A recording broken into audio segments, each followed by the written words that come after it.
Welcome to my channel. I'm Amber, and today I am going to be talking about my mixed feelings for the Notebook. I mean, I don't really want to say it's mixed feelings because I don't really like it, but there are parts where I'm like, oh, that's kind of sweet. So when I was like a kid, I never ever used to watch movies. I mean, I watched a few movies, but I grew up really, really sheltered.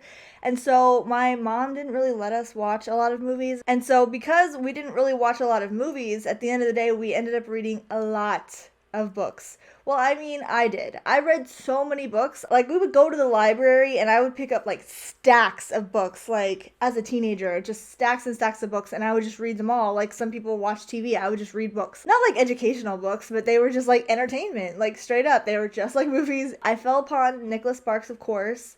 But The Notebook is one of those books where I did not actually read this book. I read a few of his other books, like A Walk to Remember, which I will be doing a movie commentary on that coming up pretty soon. But I did not read The Notebook because most of the time when I went to the library and picked out the books that I wanted to read, I had free reign. Like, there is not a rating system on books at the library. But my mom and her circle of friends had heard about The Notebook and heard that there was, like, inappropriate things in there, including some naughty activities, which of course, me being the sheltered good girl that I was not allowed to read that kind of nonsense. So I was not allowed to read that book for the longest time. And by the time it got around to me wanting to read the book, I had already watched the movie and I had already kind of made my opinion on it. And my opinion was not that great. But for now, we're just going to talk about the movie, The Notebook. So this movie starts out with like an old man and an old woman in a nursing home, and he's reading her a story. She has dementia, so she doesn't remember anything ever. So he goes in to read her stories, and he also lives at the nursing home, and he has like heart problems or something. And he starts telling her this story about this young boy who tried to get this girl to go out with him. And herein lies the very first problem I have with this movie. When Noah tries to go get Allie to go out with him, he goes up to her and gets all up in her personal space and asks if she wants to dance, and she very blatantly says no. And then he continues to pursue, even though she said no. So the very first problem with this movie, even though like it's framed and like this is supposed to be cute, this is supposed to be adorable, the very first part of this movie is basically a girl saying no and a guy not taking no for an answer. So instead of taking no, he literally climbs up to the top of a Ferris wheel and hangs, threatening that he's going to let go of the rail and kill himself unless she agrees to go out with him.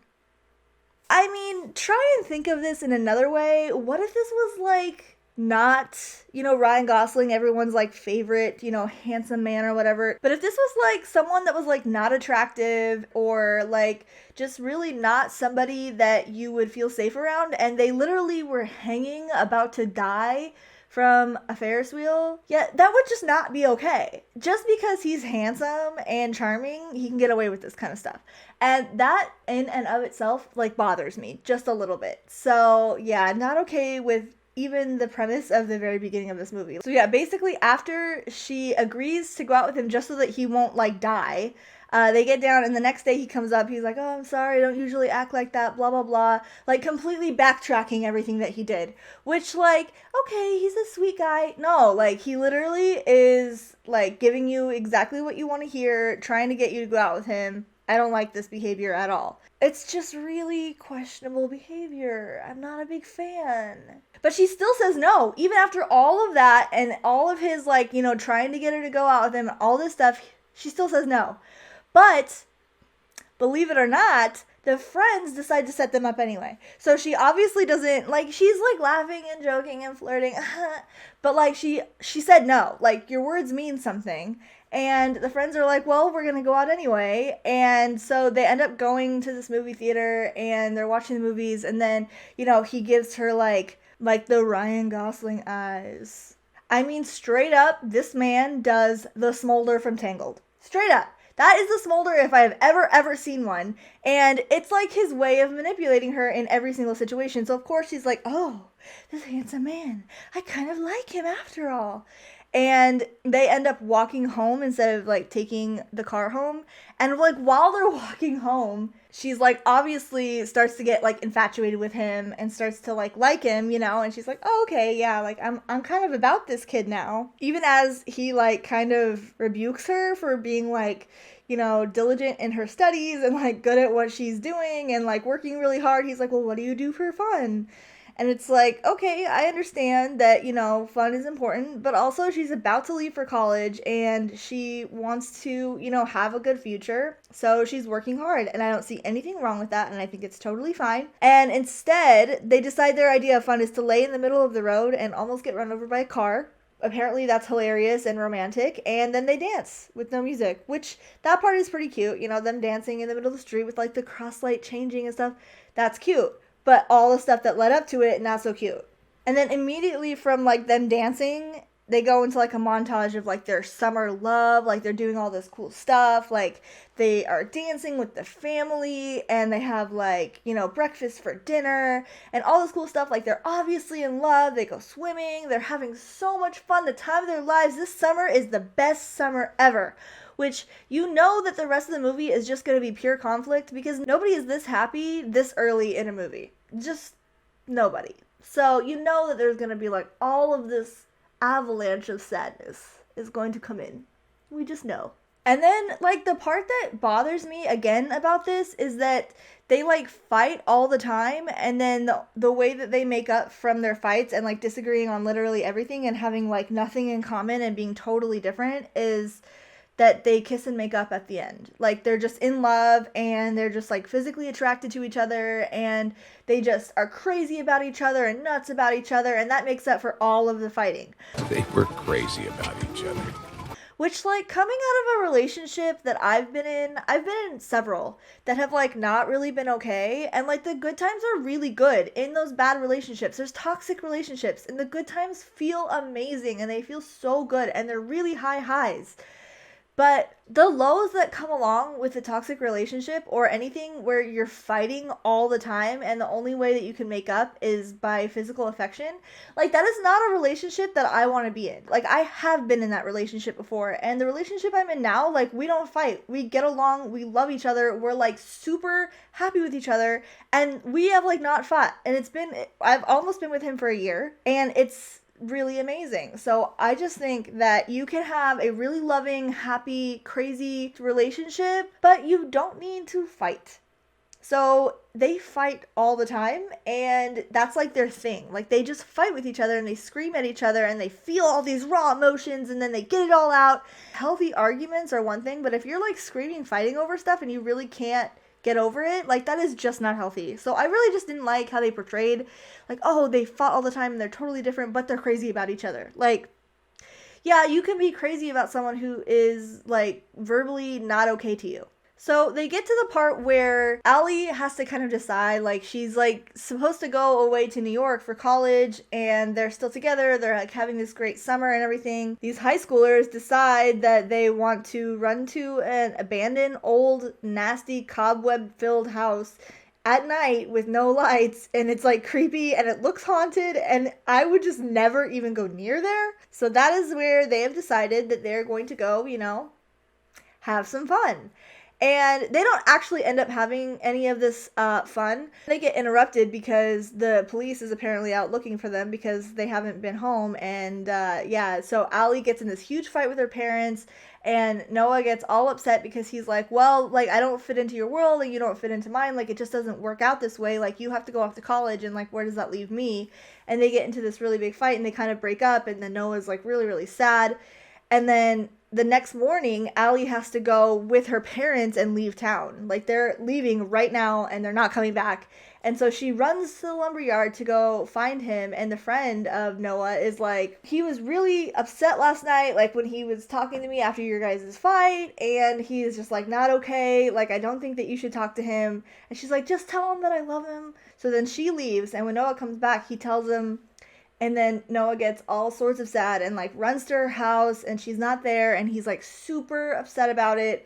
And he decides that he's going to write her letters. She's gone, and he writes her one letter every day for an entire year, every single day. So it's 365 letters. That's a lot of letters. And he never hears anything back, and he's like super sad about it. And on the last day, he just says, like, goodbye. Like, I guess it's over. That's it. It's been a year. So, I love you. What we had was great. Bye. And him and his buddy decide that they're going to join the army. And of course, his buddy dies in the army, and it's like really sad. And it's like, oh man, first he lost his girl, and now he lost his best friend, and he has no money, and it's just really sad. But he gets back from the army, and his dad is pretty much all he has left. And his dad decides that he is going to sell his house, and they're going to use the money to buy that old house that he wanted to buy from the beginning. So the old house that they were going to have fun in, Noah had wanted to fix up, and he had told Allie of his plans to like buy it, and that he wanted it to be his, and he wanted it to be amazing. And she's like, oh, it has to look like this, and it has to have these shutters, and that would be so amazing. So like they were kind of like thinking about it together. So of course when he goes later on, like years later, to buy this house, like all he can think about is her. So he's like consumed with her, and like he's fixing it up, and as he fixes it up, of course, his dad dies. So now he has nothing left except the house. We're just going to like switch over to Allie's point of view. So Allie is now a war nurse, and she met this guy. He got really injured, and she was healing him and helping him. As she was like helping him out, he was like, oh, I want to ask you out because you're so pretty. And it was really sweet. Like this guy is literally 10 out of 10. Plus it's Corny Collins and Cyclops, and it's just like he's like even the prince in Enchanted. Like this guy, I love this actor so much. He is fantastic. Like I really like him. And so he asks her out, and she's just like ha ha ha, because he's in like a full body cast. But then like later he heals, and he actually does ask her out, and it turns out that he is like filthy rich. So like of course her family loves him, and he fits in, and he treats her so good, and he's like so sweet. And it's so adorable. Like, he's actually really, really good to her. And then after a while, he and her fall in love, and she does love him, and he asks her to marry him, and she says yes. And this has been, I think this is like 7 years after that summer. So this is literally 7 years later. She's with another man. She has like her whole life set out in front of her, and she has her wedding dress fitting. And she looks in the paper to see her wedding announcement, and she sees a picture of Noah standing in front of the house that he finished because the house got put in the paper. So she sees this picture of Noah and this house that is like so meaningful to both of them, and she flips out, and her mother is like, oh no. Like, of course her mother is like that because she knows. So obviously she's like kind of upset about this, and she just decides that she's gonna go see him. So she goes to talk to her fiance, who is just like the sweetest, kindest man. He's like, are you okay? Is everything all right? Like, you seem a little off. Like, you can talk to me. You can trust in me. And I'm like, just talk to him and trust him. Like, he is literally so sweet and so nice and so perfect for her, and just like kind and wealthy, and like he checks like every single box, and like he's just so nice to her. And she's just like, oh yeah, I'm fine. I'm just gonna get out of town, and like totally lying to him. And then she goes to see Noah, and she freaks out and is like, okay, well, this is a bad idea. Okay, bye. And she gets in her car, and she crashes into a fence. After she crashes into the fence, Noah's like, you want to come inside and have some dinner? And then they like go inside, and they're gonna just chat. So now we flash forward to the old man and the old woman in the nursing home, and he's still like reading her the story and stuff, and he goes in for a checkup, and the doctor is like, oh, well, you know that she's not going to remember anything because she has dementia and they don't remember things. So like you're basically just here with her, but she doesn't know you, she doesn't remember you, and you figure out like, oh, they're together and she just doesn't know him. Like, I mean, I guess you kind of already knew that, but like this is the part where you like officially get it spelled out for you. But like apparently they have kids and stuff, and even she doesn't remember the kids, and it's all really, really sad, and it's just like super depressing, and like it's just sad. It's real sad. Back to Noah and Allie. They're, sitting, eating dinner, having a grand old time, catching up on old stuff, and like nothing happens, so it's great. She just is gonna go back to her hotel that she's staying at, and he's like, how about you come back tomorrow because I want to show you something? And she's like, okay, yeah, I'm gonna come back tomorrow. So she comes back the next day, and he takes her out on the boat into this like beautiful romantic lagoon that looks just like the one from The Little Mermaid when they're like boating and everything, and there's like all these like ducks or geese or whatever they are like swimming around, and it's super beautiful and romantic and everything. And then as they're like coming back, it starts pouring rain. It's like a monsoon. And of course, they're like, this is something that we should like laugh at. And it's so romantic, even though we're in a tiny little dinghy in the middle of a river, in the middle of a rainstorm. And like, it's super dangerous. So I'm like, I don't know. In that situation, maybe I'm just like not a super like overly romantic person. But if that was me, I would be so pissed off. I'd be like, what? I'm just getting poured on and I'm getting soaking wet and this thing is gonna capsize and we're all gonna drown and it's gonna be awful. But like, of course, none of that happens. They make it back to the dock and it's fine. But in the middle of this rainstorm, she starts screaming at him, like, how come you never wrote me? And he's like, I wrote you every day for a whole year. Like, what do you mean? And she's like, I never got any of the letters. And then, of course, they make out. So it's like, so you find something out, and all of a sudden it's okay for you to just completely cheat on your fiance, who is amazing and sweet and beautiful. Like, this is the biggest issue I have with this movie. How dare you do that? Like, if you really want to be with Noah and you really want to have that moment and you really want to just experience that, break up with him, because it is not okay for you to cheat. Like, it's not cool. Like, if you know that you like this guy, then make it right with your other guy. Because he did nothing to you and he doesn't deserve it. And he loves you. And he is so sweet. And he does not deserve this treatment. It is not okay. It is not okay to treat humans this way. Not okay. So this is my biggest issue with the movie. I hate that she does that. And then, of course, they go back to the house and they have their fun time that they never had. And they do it for like the whole weekend. So after she's been at Noah's house for a couple days, she like is painting in the studio that he set up for her. And she goes downstairs with no clothes on, by the way, just wearing a blanket.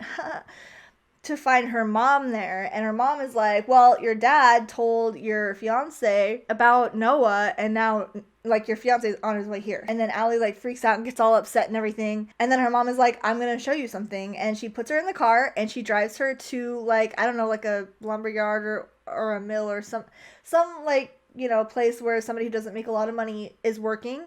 And she starts like getting all emotional and she looks over and she's like, see that man over there?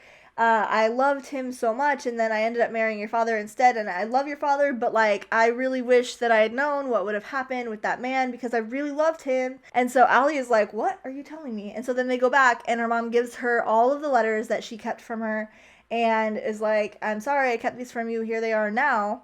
And she goes and takes all the letters and goes back inside and starts talking to Noah. And Noah, of course, assumes that she's just going to stay with him. So he's like, okay, so now what? And she's like, oh, I don't know. Like, you don't know? Like, you're going to cheat and then either go back to your fiance or stay with Noah. Like, you got to pick one. Like, don't be so wishy-washy. Like, why are you having such a hard time choosing? Like, this whole movie has led up to the point of you being with Noah. And, like, even though, all of the stuff that led up to it is not great, like, why are you having such a hard time choosing? She's like, well, we're always fighting. And he's like, well, that's because we make the best of each other. Like, I tell you when you're messing up and you tell me when I'm messing up. And that's how we fight and we get it all out there. And then we love each other. That's how it's supposed to be. Which, again, I'm just going to say, that does not need to be how it is. Like, if you are fighting with your significant other all the time, and that's all you do is you fight and then you kiss and make up, and then you fight and you kiss and make up, that is a toxic relationship, and I don't agree with it, and I've been in one, and I hated it. So, I would just like to say, for all of those out there, that this is not romantic, to fight all the time. That is not romantic in my eyes. Getting along, learning how to work together, and growing as a human being couple is the way to go as you grow individually. So yeah, I didn't like that at all. And she's like, I have to go talk to my fiance. He's at the hotel. Let me go talk to him. So then she goes to talk to Lon, and he's like amazing and supportive. And he's like, I don't like that what this happened. Like, I'm really unhappy with this. But, like, I really love you still, and I want to be with you, so, like, make your choice, basically. And she's just like, I don't know what to do. I would be so upset, and he is just, like, so kind and so respectful, and he's just, like, really just a great all-around guy. And I'm just like, you know what? He does not deserve any of this treatment, and this is horrible, and he deserves better. And he deserves to have somebody who's going to treat him really well. So after all of that, she does decide to eventually go back and choose Noah. And the old man and the old lady in the nursing home are, like, so happy, and they're having this romantic little dinner and everything, telling the end of the story. And all of a sudden, the old lady remembers and is like, it's us. That story is of us. You're Noah and I'm Allie. I remember. And she remembers all of it. And she has like a very brief moment of clarity. And he's like so happy. He's like, I love you, I love you. And she's like, I love you, I love you. And so it turns out, it's Noah and Allie later in life in the nursing home, which, like, if you haven't seen this movie before, which I don't know why you'd be watching this if you haven't, but this is like a huge deal. And you're like, oh my gosh, it's so sweet, it's so adorable.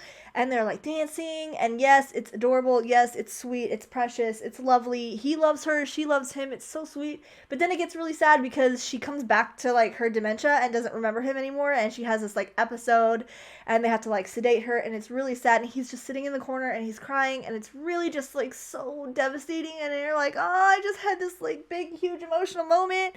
And now you're like taking me all the way back down again. It's a roller coaster to say the least, which is really good for a romantic movie. So, I'm okay with it. But then Noah has a heart attack soon after, or some other sort of medical emergency, and he has to be taken to the hospital. So then he doesn't come to read to her for like a few days, and she's like really sad about it. Like somehow she remembers, which, I mean, she's supposed to have dementia. Like, how does she remember that he's not there? Like, she wouldn't even notice that he was gone. But anyway, he doesn't come read to her for a few days, and the night that he gets back from the hospital, he's like in his room.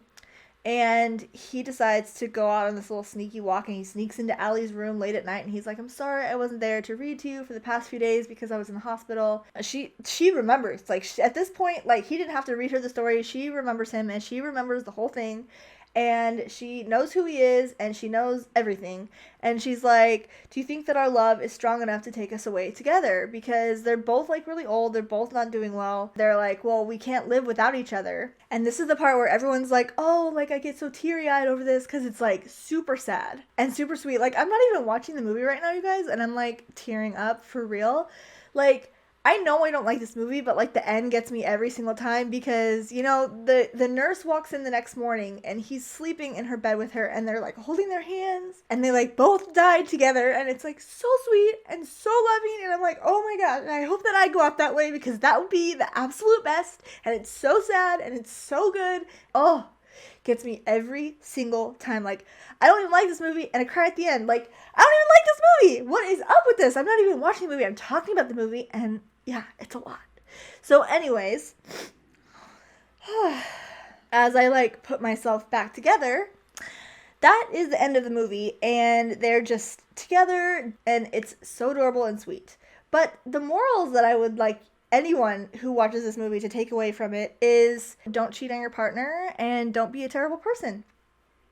I guess that's the moral of my story. I am going to be posting more of these movie commentaries. If you have any ideas on movies that you would like me to watch or like me to cover, this is still very early in my channel and I would love to hear from you and see what you guys would like to watch. So, with that being said, leave a like, subscribe if you want to see more, and I'll see ya in the next video.